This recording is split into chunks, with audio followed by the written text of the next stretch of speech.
Boa tarde, senhores telespectadores. Mais uma vez vamos apresentar um programa da Rádio Televisão Portuguesa. Notícias de Portugal. Desemprego em Portugal. No momento em que ficar sem trabalho, qualquer desempregado português poderá recorrer ao seguro-desemprego destinado a garantir-lhe 2/3 da remuneração que oferia, quando no ativo, desde que a quantia garantida pelo Estado não seja inferior ao salário mínimo nacional, nem superior à soma de 3 salários mínimos. O titular da Secretaria de Estado de Emprego, Rui Amaral, revela que os textos destinados a viabilizar o aludito seguro-desemprego já estão submetidos ao parecer do Conselho Permanente da Concertação Social. Afirmou-se até que logo que esse parecer lhe seja entregue, será de imediato elaborada a versão a apresentar ao Conselho de Ministros para aprovação. Otelo. Visita suspeita à Argélia. A visita do Hotel Saraiva de Carvalho à Argélia, em abril passado, tem sido um dos pontos principais das investigações do caso FP25. A polícia procura esclarecer pormenores dessa visita que teria incluído deslocações a campos de treino de terroristas nas áreas controladas pela Frente Polisário em território do ex-Sara espanhol. Mas, enquanto um dos principais suspeitos, Motali, terá fugido para a Espanha, a polícia procura agora ter um oficial comando, já identificado, considerado responsável pelo treino operacional das FP25. Bancos privados fora da agenda. Não será ainda esta semana que o Governo vai dar luz verde aos pedidos de instalação de bancas privadas em Portugal. Os 8 pedidos de instituições bancárias não foram agendadas para o Conselho de Ministros de hoje, 2 de agosto de 1984, ao contrário do que estava previsto. Férias baratas só em Portugal. O Dr. Luís Filipe Madeira, Presidente da Comissão Regional de Turismo do Algarve, afirma que o Algarve tem este ano mais 15 a 20% de turistas estrangeiros em relação ao ano passado, tal como estava previsto. Em contrapartida, verifica-se uma grande quebra de turistas nacionais, o que, em termos globais, dá uma taxa de ocupação inferior a 1983. Aumentos médios de 25% na contratação coletiva. Os contratos coletivos de trabalho negociados durante o primeiro semestre deste ano conduziram a um aumento salarial médio de 25% para os cerca de 840 mil trabalhadores abrangidos. Os aumentos mais significativos foram conseguidos nas indústrias metalúrgicas, metalomecânicas e de material elétrico, restaurantes e hotéis, setor das comunicações e indústria de hotel. Queda do escudo, alta do dólar e despesas públicas. A dívida externa portuguesa continua a crescer. Como fatores principais apontam-se a desvalorização do escudo, a recente valorização do dólar e a subida das taxas de juro imposta pelos Estados Unidos da América. De acordo com o boletim trimestral do Banco de Portugal, relativo ao quarto trimestre de 1983, a nossa dívida externa rondava nessa altura os 14,6 mil milhões de dólares, cifrando-se atualmente nos 15,8 a 15,9 mil milhões de dólares. Por outro lado, considerando a estrutura da dívida pública nacional, verifica-se que a componente interna mantém uma posição de liderança.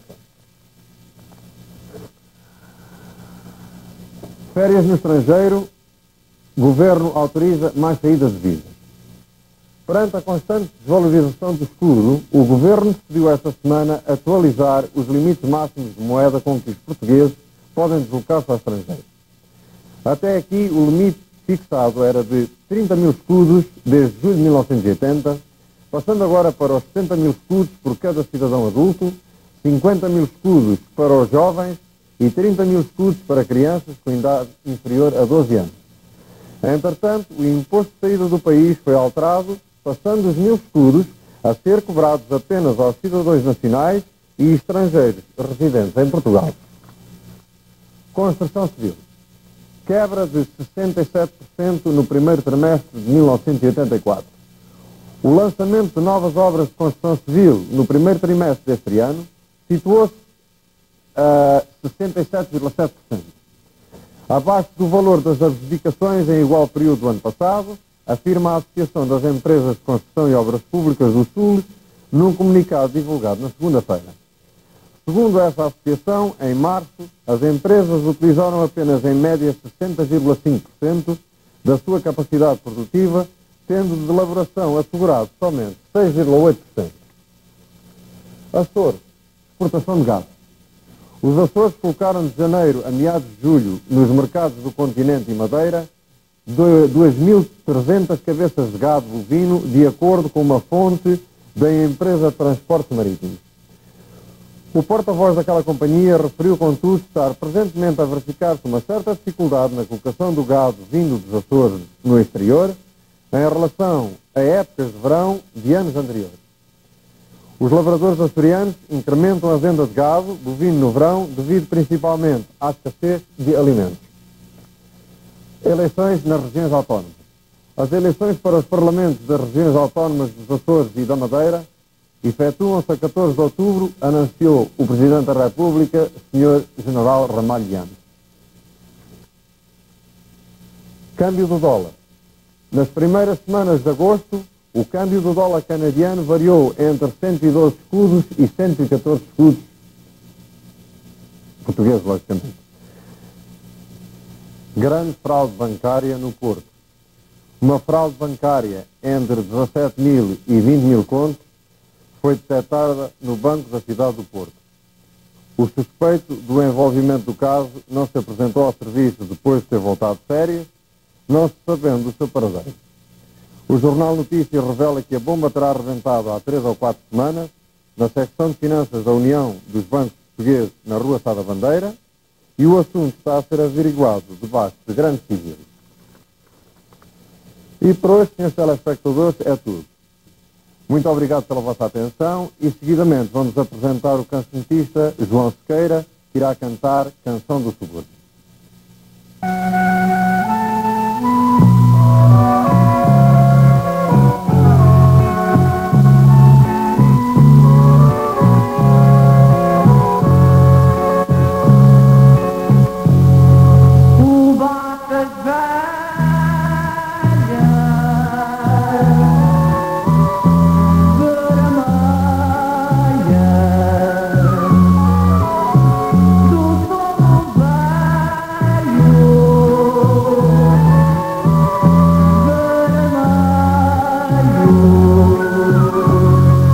E a chuva tamborilando por cima do vinho velho.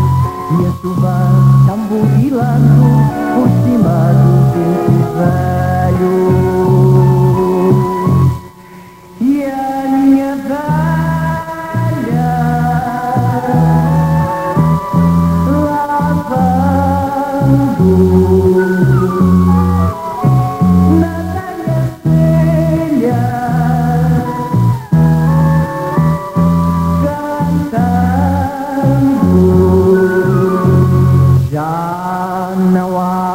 folhas secas sobre os vincos das cubatas. Já não há mais folhas secas sobre os vincos das cubatas. Umas o vento as levou, outras são velhas canoas sobre as vermelhas lagoas e a chuva improvisou. E onde o neto da chimbinha já tinha contente luz. E onde o neto da chimbinha já tinha contente luz.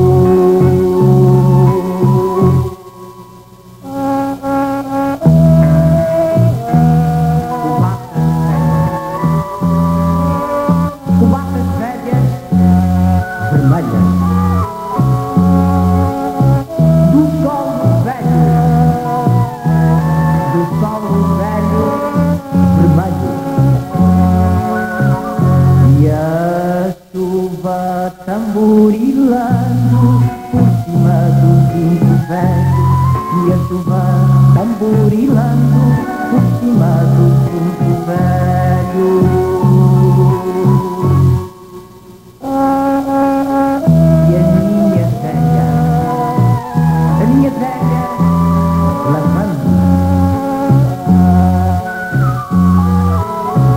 lavando na velha feia, cantando e dizendo: já não há mais folhas secas sobre os vincos das cubatas. Já não há mais folhas secas sobre os vincos das cubatas.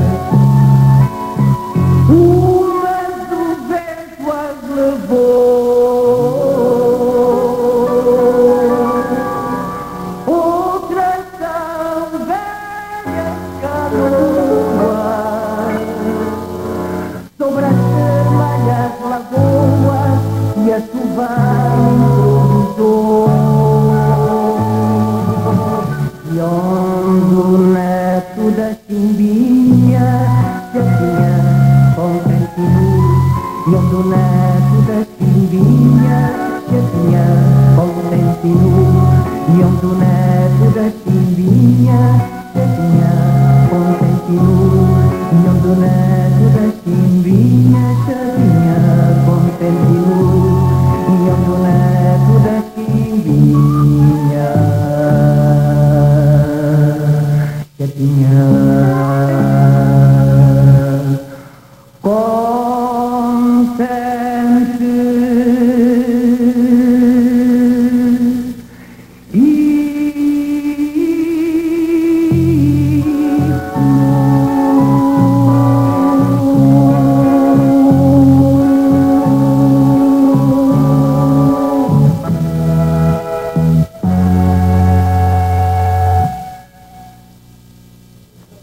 Notícias da comunidade. Na Português Sete, como foi anunciado pela TV e pela rádio, e a pedido da direção, deveria ter-se realizado uma Assembleia Geral Extraordinária no passado dia 3. Tal Assembleia não veio realizar-se porque não compareceu nenhum elemento da direção. Há um conflito entre quem tem a obrigação de mandar as convocatórias aos sócios. A direção afirma que é a Assembleia Geral que o deve fazer e a Assembleia Geral diz que deve ser a parte administrativa, ou seja, a direção. Esperemos o retorno de férias do Sr. Presidente da direção para ver como é que este assunto vai terminar. Ontem, sábado, a Banda Filarmónica Portuguesa de Calgary atuou na sede do Croatian, assim como o DJ Música Express, a abrilhantar a festa do Sagrado Coração de Jesus. Hoje, às 5h30 da tarde, há missa solene com a presença do Sr. Padre Emílio Ferreira, já regressado a Portugal, e a seguir haverá procissão do Sagrado Coração de Jesus por várias ruas de trás da Igreja São João. É a primeira vez que esta festa se realiza e estão de parabéns os responsáveis pela mesma. John Turner, em Calgary, visitou a zona de Soutiste, principalmente Forest Law, onde cumprimentou os comerciantes portugueses e contatou com vários elementos da nossa comunidade. Vinha acompanhado pelo candidato liberal Rod Sykes. O programa Mosaico convidou os 3 candidatos de Calgary East, dos partidos Liberal, Conservador e NDP, para o próximo programa no dia 26 de agosto. Futebol em Calgary. O Luso soma em sede. Para o campeonato venceu o Visas por 2-1. Para a Taça da Alberta, ganhou por 3-1 aos Diabos Vermelhos de Red Dias. E hoje, às 2 da tarde, disputou mais um jogo com Lete Brito, mas como o programa é registrado ao sábado, não podemos informar do resultado. De assinalar que Vicente, há longos anos afastado da bola, voltou para ocupar o seu lugar de guarda-redes e fez um belíssimo jogo. Jovens portugueses ganharam novamente ao Chile por 1-0. Esta jovem equipe precisa ser acarinhada e acompanhada pela comunidade. Ainda está a tempo de registrar o seu filho. Futebol em Portugal, vários jogos particulares e para a Taça da Associação de Porto. Farense 1, Olhanense 0, Vizela 0, Famalicão 0, Rio Ave 0, Porto 1, Boa Vista 4, MTK da Hungria 2, Guimarães 3, Braga 0, Salgueiros 3, MTK da Hungria 2. Benfica em Toronto, com Tony como treinador, porque Edic foi-se embora, deixou o Benfica por querer receber Marcos e não escudos.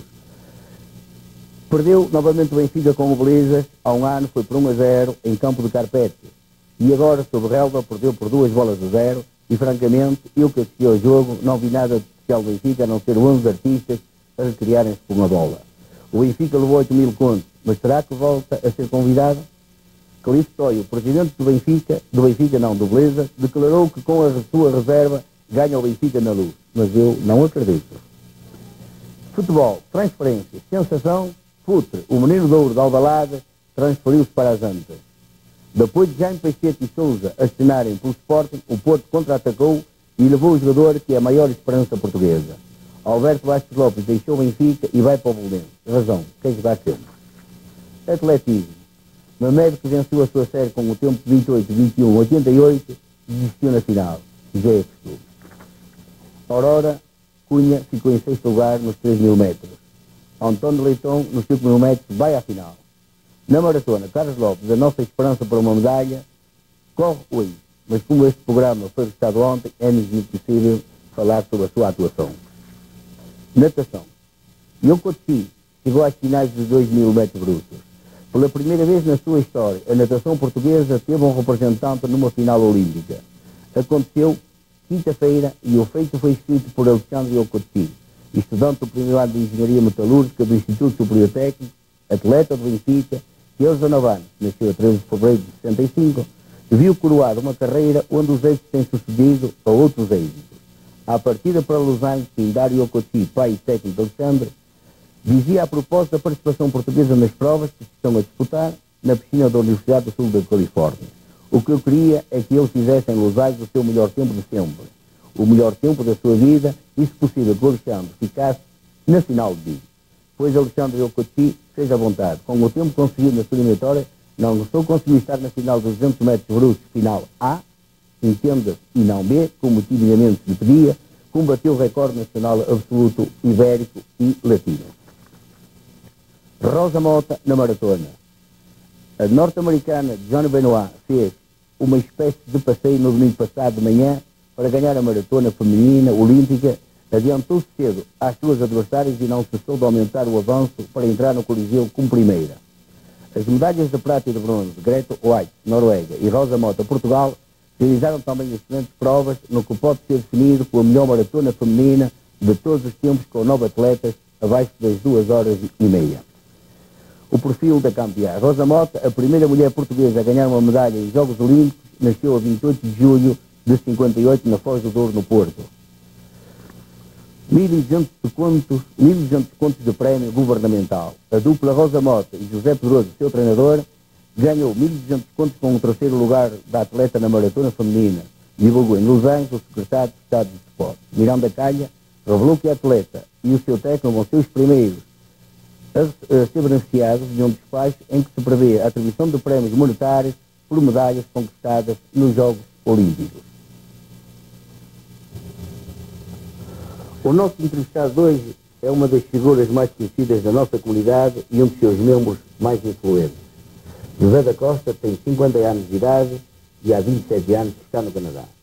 É presentemente business manager, secretário tesoureiro da Local 1111 de Calgary, da Construction e General Workers, aquilo a que nós chamamos União dos Trabalhadores. Pois, Sr. José da Costa, nós temos várias perguntas a fazer e vamos aproveitar para separar a primeira, que é nada mais nada menos. Quando assumiu pela primeira vez o cargo de Business Agent, quantos membros tinha a nossa Local? No caso, quando eu comecei a trabalhar para o Local 1111 as a Business Agent, our Local tinha aos 1.600 membros. Depois foi presidente, o pico da nossa Local foi em 1981, nós chegamos a 5.886 membros. Depois disso, com a falta de trabalho, como todos nós vemos, a nossa Local hoje está em 2052. Quer dizer, houve uma grande subida, depois uma grande descida, devido a todos estes acontecimentos. Em que ano é que o senhor assumiu o primeiro cargo efetivo? Quando é que começou? Foi em 74? Eu comecei em 74, Business Agent. Já lá vão 10 anos passados. Senhor, em 76 recebi o cargo de Assistant Business Manager Em 1978 fui eleito pelos membros as business manager e secretário de lei. Foi sempre subindo. Já agora, a que atribui a falta de trabalho na província de Alberta, principalmente aqui em Calgary? Quando foi? Não, o que atribui? O que atribui? Falta, porque é que há essas faltas todas de trabalho? É claro que não há obras, não há trabalhos como havia antigamente, há anos para trás, mas a falta de trabalho é a declaração que o governo da província deu às companhias para formarem so-called spin-off non-union contractors, which we, que a gente tem brigado com eles, mas não podemos ganhar, porque a gente geralmente nós temos a brigar com as companhias, temos a brigar com o governo aqui da Alberta. Ou seja, tem duas frentes com quem estão a lutar, companhias e governo. O governo, mas as companhias a gente ganhava, mas o governo a gente não as ganha. É difícil. É difícil. Portanto, há trabalho, não é tanto como havia em vários sítios aqui da nossa área, principalmente Lethbridge. Há muito trabalho em Lethbridge, mas é tudo non-union, tudo da spin-off, companhias spin-off como Cana, PCL, Bernard Trabalho. Companhias que não têm união, ou que não trabalham sem ter os... Tinham uma união, mas com a regalia que o governo deu a eles aproveitaram e escaparam e nada, eles não podem fazer nada. Então, quer dizer, que acha que uma mudança de política a nível provincial ou federal virá a ter benefícios para os trabalhadores? Nós estamos toda que havia agora uma mudança de lá, aqui estavam os conservadores que passavam a ser liberais e no governo federal que são os liberais passavam a ser os conservadores. Havia algum benefício? Vai ser difícil mudar de conservativo para liberal ou NDP, mas uma mudança de majority, nós precisamos more seats. Em Edmonton, para ajudar o trabalhador, porque o trabalhador está a ser comido pelo governo conservativo aqui da Alberta, so-called Mr. Lougheed and the Minister of Labour, Mr. Young. O senhor tem tido reuniões com os membros, principalmente com o Ministro do Trabalho, tem tido reuniões com o Ministro do Trabalho? Já tive várias reuniões com o Ministro do Trabalho. Aqui há 3 semanas escrevi uma carta a dizer o que me parecia e a clamar do que está passando aqui, da crise que está passando aqui entre os nossos membros e mais. Eu respondi nessa carta esta semana e ele, na sua carta, na sua resposta, diz que quer ter uma reunião privada comigo. Ele, na sua carta, diz que ia tentar ter essa reunião privada comigo antes do dia 15 deste mês. Mas em várias reuniões que eu tive já com ele uma vez perguntou-me, Mr. Costa, o que é que ia fazer para resolver os problemas que nós temos? E eu disse, Mr. Young, you, the Minister of Labour, the smart man, tu é que podia resolver. E o que podia resolver melhor era dar o fair wage, igual para toda a gente. Depois a nossa conversa continuou, ele disse que ia pensar nisso. Depois eu disse os ordenados que as companhias estavam a pagar aos trabalhadores, 5, 6, 4,80 a hora, Quase salários miseráveis. E ele respondeu-me que o povo, o trabalhador, estava satisfeito a trabalhar para estes ordenados de 4, 5, 6 e 7 dólares a hora e que as companhias que diziam a ele que não tinham dificuldade em amanhar trabalhadores. E depois eu fiz-lhe a pergunta, então vocês fossem trabalhadores como eu ou como os trabalhadores que trabalham na construção civil, não quer dizer que sejam leigos, carpinteiros e outros. Vocês viviam com 6 ou 7 dólares à hora, ou não me deu resposta. Claro.